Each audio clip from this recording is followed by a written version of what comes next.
new residential nil rate band is going to be a great benefit for a large number of people, but there are also going to be some people who simply won't be able to benefit. The first group of people are people, single or couples, who don't have children or grandchildren or stepchildren or adopted children. Those people are unlikely to be able to benefit.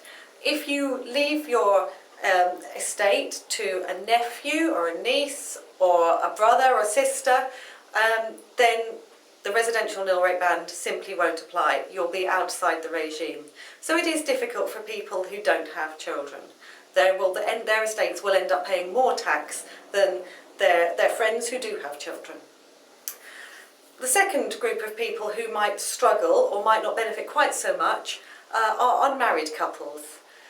They will each benefit if they own a property and pass it down to children of their own, but if they want to leave it to the other, then they won't be able to use their residential nil rate band on that gift.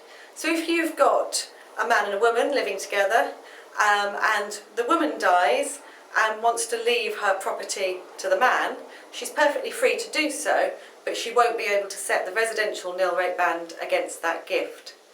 And if the man later wants to leave the property that he received from the woman down to that woman's children, then he won't be able to use the nil rate band, the residential nil rate band, against that gift either, because her children are not his stepchildren because they weren't married. So unmarried couples have a bit of a problem in trying to get the most tax benefit here. If you have a large estate, so your estate is looking like it might be over £2 million, then the residential nil rate band is going to fall foul of what's called the taper. If one person dies leaving an estate of more than £2 million, then the residential nil rate band is going to be tapered away, and that's going to be at a rate of £1 lost for every £2 left over 2 million. So if you leave a large estate, you may well not benefit from all of the residential nil rate band, and if you leave a very large estate, you might lose the residential nil rate band altogether.